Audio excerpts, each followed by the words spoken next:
Welcome back. Thanks for joining me. Hope you can hear me above this heavy rain outside.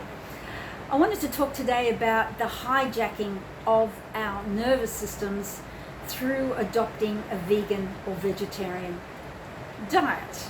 I may start a series called the Ex-Vegan Files, purely because as a raw vegan pioneer in Australia over 20 years ago, long-term vegan, and part of those years were fruitarian, which just means that I ate a high percentage of fruit, much to the demise or deterioration of my ability to regulate insulin, and a plethora of other health problems that I finally decided to save myself and start to bring in meat again, and boy did that change my life twice.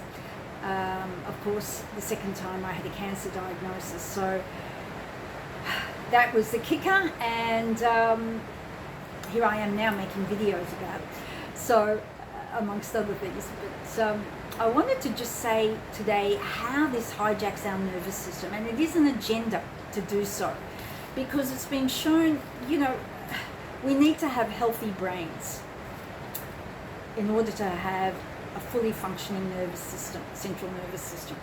And our brains are 60% fat and around 25% cholesterol. Now, cholesterol is needed to nourish the nerve endings, that's transmitters in the brain, firing up neurons to bring out information, all the other functions. And also to protect the myelin sheath at the end of these nerve endings. Now, when we're very low in cholesterol, our nervous system is going to suffer, and particularly these nerves in the brain. And this is what's happening.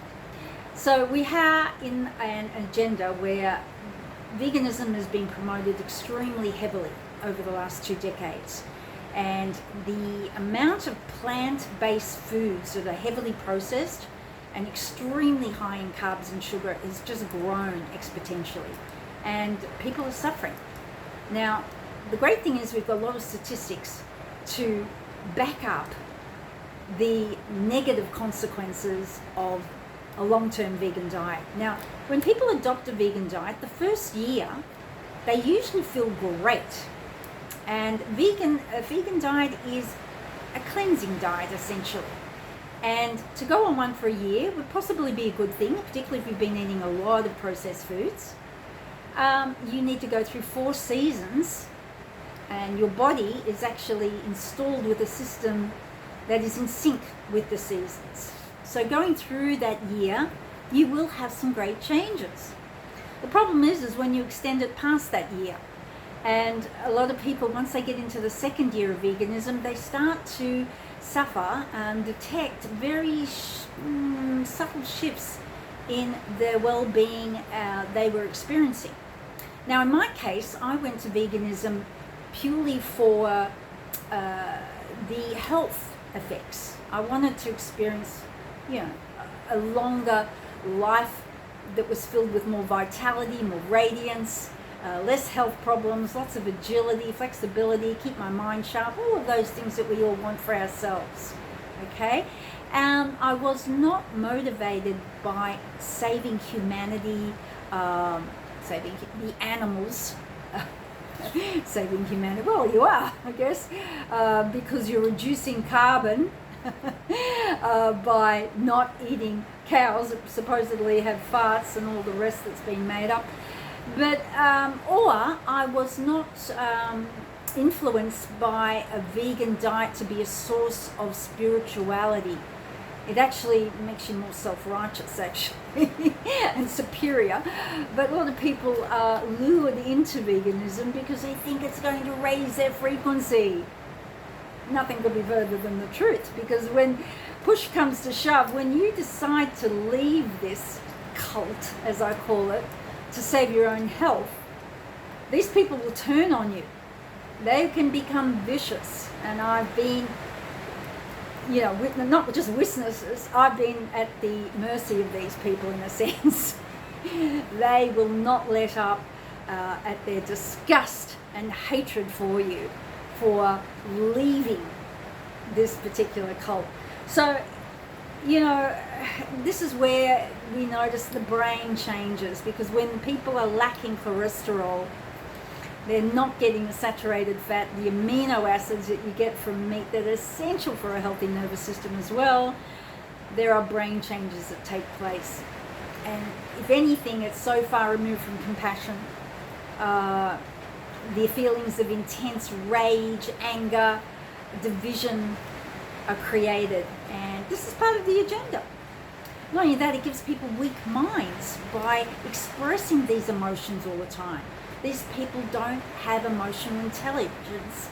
They're unable to regulate their own emotions.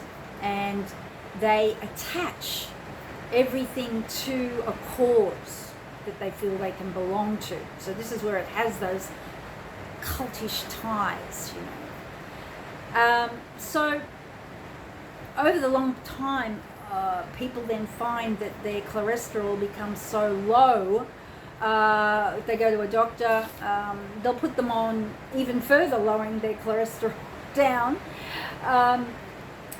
But, you know, it's just part of this agenda, as I said, to keep the brain under functioning and hijacking your nervous system. So you're in a state of fight and flight, this high levels of cortisol spiking, you know, and that runs your body down, it exhausts you. The vegans that I see that come to me, and believe me, they come in droves for help because they've hit a wall. They're starting to question all their ideologies. Their health is suffering. Now, for the majority of vegans who do adopt a vegan lifestyle because of, wanting to save animals, they find that very hard to break. And in fact, they will override the deteriorating state of their own health in favor of not abandoning animals and being part of their murder in some way. You know, the thinking is quite convoluted when you start to pull it apart, but this is what hooks people in. And so these people tend to suffer terribly with health consequences, fail to recognize it for a start, and I can say that for myself. Your head's in the sand, you don't, no, I'm fine, I'm healthy because I'm not eating animals. So if I'm not eating animals, I have to be healthy. You know, the logic is so screwed, and the mind uses these to justify keep going. But these people have a superiority thing going on as well, self-righteousness. It's all going on. And as a person who was over 20 years and a leader in the raw vegan movement, I was witnessing many people hit the wall, like I said. So we need to have saturated fat. I mean, like I said, I lived through a time where saturated fat was part of everybody's diet. Fruit was nothing like it is now. When I was a young girl, grapes used to be quite small, just slightly sweet. But they're nothing like the monstrosities now that are like just sugar bombs, The increase in the amount of sugar people are consuming, and particularly with a vegan diet, it's been shown, statistics, that they have monumental levels of diabetes in vegetarian cultures. India's got one of the highest levels of diabetes in particular. And there's a religious component with them going, vegetarian. But it does keep the population more docile, and there's a reason for that. When you're not having men and women fueled with hormone-producing components that there are in meat, healthy testosterone, healthy estrogen, progesterone, particularly with men, it keeps people manageable, and there's great examples of that. And I've just done a video, and I'm writing this in my book as well, that, a good example, glaring example of this is the prison in El Salvador, Secot, where, it houses the most dangerous criminals in Latin America there. But also, these people have been deprived of all comforts, and they are not allowed one iota of animal meats at all. And I watched these men who were strapping young men. The first year, didn't really notice the deterioration, but by the end of the second year, this prison's been open 2 years now, almost, going into the third. They're a shadow of what they were. They've lost all their musculature, but it keeps them controllable. It weakens their mind when they're not having these nutrients. There's more to that. You can always go and look at yourself and just see that their diet is, tortillas, rice, beans, pasta, and the occasional, maybe a few eggs and cream. Like I said, the first year is cleansing. The second year, you'll see the deterioration. They lose a lot of temporal fat here as well. Right? So, like I said, there's a huge emotional component with veganism, and it's sad, but I'm seeing more and more deterioration. As I said, the rates of diabetes are skyrocketing. Mental illness from people being on long-term plant-based diet, they're not getting the nutrients to the brain. So I think I'll just do a little series on what I experienced with veganism, and perhaps you can send people over, because look, there's so much evidence and statistics now that are supporting what we've kind of known. And I'm just so grateful that I am the age I am. I'll be 70 next year. My brain is extremely sharp. I was also experiencing, areas where I couldn't retrieve information as readily as I used to. There was quite a few things going on, and this is what I am working with the people who come to me. They're having difficulties with their brain. There's a fog they're living in. They're in this anxiety loop. They're having terrible sleep problems. That was something I was experiencing for a long time, insomnia. Since I've gone zero carb and just having so much fat, and that was because I wanted to heal cancer, which I did in 8 weeks. Made a tumor disappear. That was also happening to me, insomnia. And it doesn't matter what I took, what supplement, what I did, it was insomnia. My nervous system was shot, totally shot. So if you can understand that there is an agenda there along with all the devices and all the fear that's being perpetuated on the outside world, that's why I stay right away from it. Don't have anything to do with it. People go, well, that's a bit ignorant, you've got to be informed. Or look, no, I'd rather have peace, to tell you the truth. I don't want that.